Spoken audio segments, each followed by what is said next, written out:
News continues our live Team 12 coverage, and he spoke to residents and law enforcement in that area. And Brady, what are you seeing there?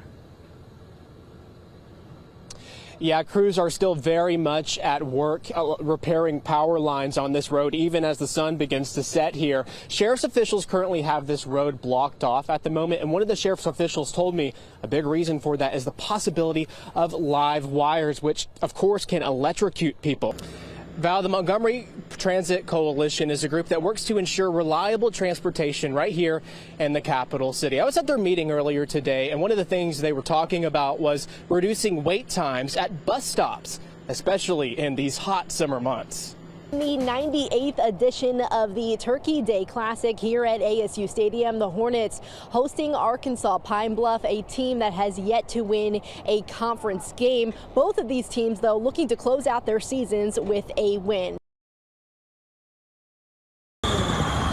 It's been a grueling day for linemen who worked up until the sunset to restore power lines. Officials were forced to close Lower Wetumpka Road as lines had fallen onto the road and into the water. It's the aftermath of a restless night for residents. We were standing at the door of the house, and it got real quiet, and then, like they say, it sounded like a train coming. Ken Dunn and his family made it out alive, but not without property damage. The cattle farmer has been busy repairing fences so his family's cows don't wander onto the road and get hit by a car. It's just mass chaos because the cows don't know where to go and they don't know where to be, being all the fences are down. So it's been all day just trying to get, trees off the fence and trying to get cows put back to where they don't get out on the highway tonight. Many people in North Montgomery County are also in need. That's why dozens packed Union Academy Missionary Baptist Church in the Flatwood community to find help. Jerry Gibson is 65 and unable to fix the roof of his home alone. The roof of my house got peeled back some and it rained in the house. Although the storm damaged his home, he's thankful to be standing here today, alive. Others didn't survive.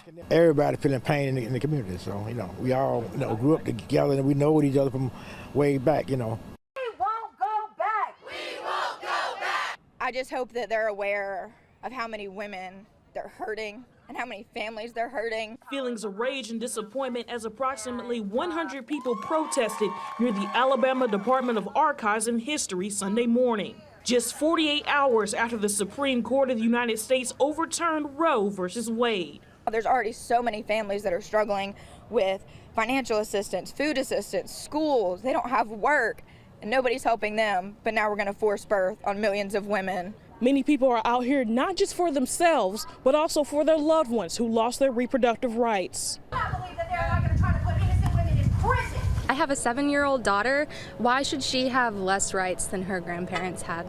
That's not fair. Protester Prima Haney said 50 years of work has now started to unravel. We should be opening more doors for the future generations instead of closing them in their faces.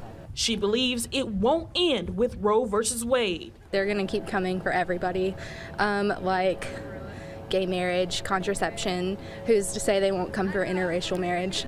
For Haney, Ford, and many other protesters, they say the gloves have now come off. I will not lose. And they're ready to fight like the ones that have gone before them. And them putting their energy together makes a huge difference. Reporting in Montgomery, Monet Stevens, WSFA 12 News. Marching in the footsteps of history, St. Paul AME Church helped organize this unity walk to honor their hometown hero, Rosa Parks. We feel that it's incumbent upon us as her church family to make sure that her legacy continues and that the community keep learning from the values and the virtues that she bestowed. In 1955, Parks was arrested after refusing to give up her seat to a white passenger on a Montgomery bus. It was a pivotal moment that sparked the Montgomery bus boycott, a 13-month protest organized by the Montgomery Improvement Association, now considered the first major campaign of the civil rights movement. After taking to the streets, folks gathered at the church that Parks once called home. I believe it was her faith that allowed her to sit that day on December the 1st. So personally, I feel that I am Rosa Parks' pastor as well.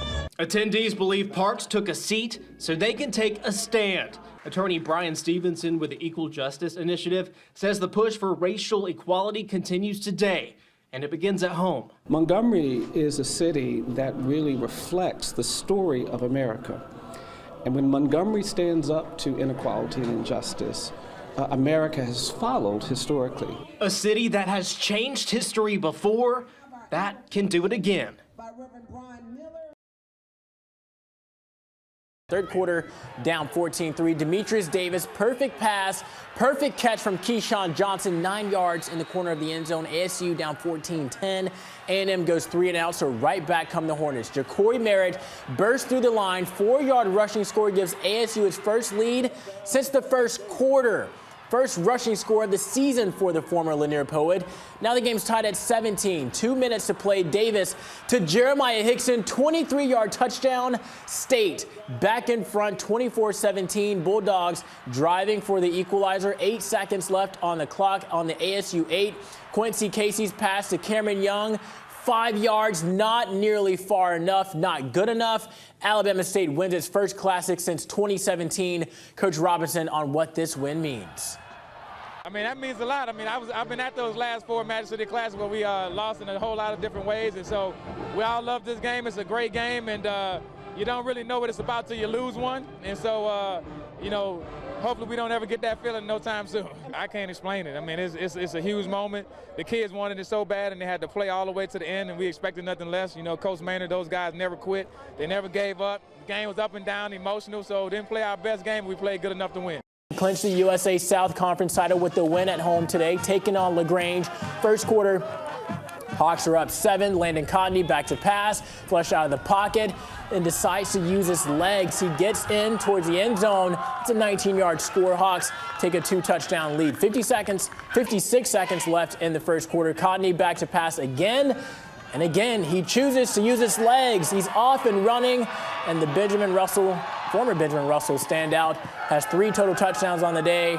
And for the 4th year in a row, Huntington, USA South champs, a big win at home for Mike Turk and the squad. Season finale today for Faulkner facing Pike.